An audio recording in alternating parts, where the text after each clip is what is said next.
ভুলেও এই ভিডিওটা কেউ দেখবেন না। কারণ এই ভিডিওটা যদি দেখেন তাহলে ঘর সাজানোর জন্য যে পেপার দিয়েও এত সুন্দর ওয়াল হ্যাঙ্গিং বানানো যায় তাহলে সেটা জেনে যাবেন। আর এত কম খরচে যদি ওয়াল হ্যাঙ্গিং বানানো যায় তাহলে তার দোকান থেকে কখনোই কিনবেন না।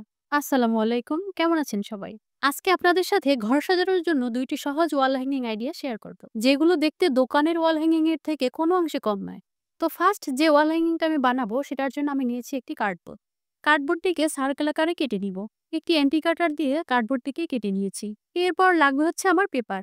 এখানে আমি নীল কালার পেপারটা ব্যবহার করেছি। আমি নীল কালার পেপারটা দিয়ে ওয়াল হ্যাঙ্গিংটি তৈরি করব। পেপারটিকে আমি কিভাবে কেটে নিয়েছি সেটা একটু ভালোভাবে খেয়াল করলেই আপনারা বুঝতে পারবেন। আমি এখানে একসাথে অনেকগুলো পেপার কেটে নিয়েছি। এখন কয়েক টুকরো পেপার একসাথে ভাঁজ করে আমি পাতার শেপে কেটে নিয়েছি। এভাবেই আমি একসাথে অনেকগুলো পেপার কেটে নিই, তাহলে আমার সময় বেঁচে যায়। এখন লাগবে আমার কটন বাড। প্রথমে আমি কয়েকটা কটন বাডে গ্লু লাগিয়ে সেটা পেপারের উপরে দিয়ে দিয়েছি।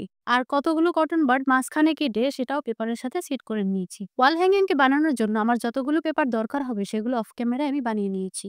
এখন এটা আমি কিভাবে সাজাচ্ছি সেটা একটু খেয়াল করলে আপনারা বুঝতে পারবেন। পুরোটা সাজানো হয়ে গেলে এখন এটাকে এক সাইডে রেখে দিব।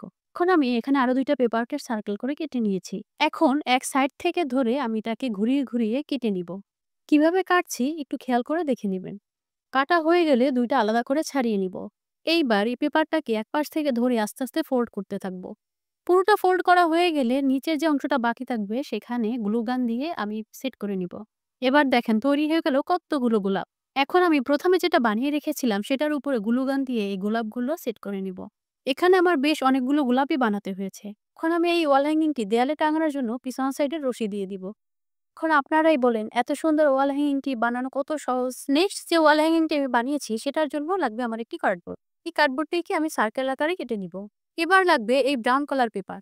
এই পেপারগুলো আপনারা যেকোনো লাইব্রেরিতে পেয়ে যাবেন। আমি এই পাপড়িগুলো কিভাবে বানাচ্ছি সেটা একটু খেয়াল করে দেখলেই আপনারা ইজিলি বুঝে যাবেন। আসলে আমি এখানে পেপার কাটার জন্য কোনো মাপ নেইনি। এখন লাগবে আমার এই স্টিকগুলো। এই স্টিকগুলো আপনারা যেকোনো ক্রাফটের দোকানে পেয়ে যাবেন। এখন আমি পেপারগুলো স্টিকের সাথে কিভাবে অ্যাটাচ করছি সেটা একটু খেয়াল করে দেখবেন। প্রথমে আমি একটা পেপার উল্টো করে দিয়েছি, যেটা ছিল স্টিকের একটু নিচের দিকে। আর একটা পেপার স্টিকের উপরের দিকে উল্টো করে দিয়েছি।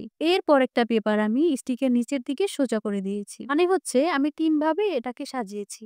প্রথমে আমি স্টিকগুলো না ভেঙেই এভাবে সাজাচ্ছিলাম। পরে মনে হলো এভাবে আমি দিতে থাকলে পুরোটা কভার করতে পারবো না। পরে নিচ থেকে আমি ভেঙে তারপর সাজিয়ে নিয়েছি। এগুলোকে আমি কিভাবে সাজিয়েছি সেটা তো ভিডিওতেই দেখতে পাচ্ছেন। এখন আপনারা চাইলে এটা বানানো এখানেই শেষ করে দিতে পারেন। কিন্তু আমি এখানে এই গোল্ডেন কালার স্প্রেটা ব্যবহার করেছি। অফ ক্যামেরায় আমি এটা কালার করে নিয়েছি। এবার নিয়েছি একটা ছোট আয়না। আয়নার পেছনে গ্লু দিয়ে আমি এটা মাঝখানে বসিয়ে দিব। এখন এটাকে আরেকটু সুন্দর করার জন্য আমার লাগবে কতগুলো পার্ল। প্রথমে আমি পার্লগুলো দিয়ে মাঝখানে সাজিয়ে নিব। আর তারপর স্টিকগুলোতেও দিয়ে দিয়েছি। পিছন সাইডে একটা রশি দিয়ে দিয়েছি। এই তো আমার ফাইনাল লুক। কেমন লাগলো আপনাদের কাছে? এতক্ষণ সাথে থাকার জন্য ধন্যবাদ।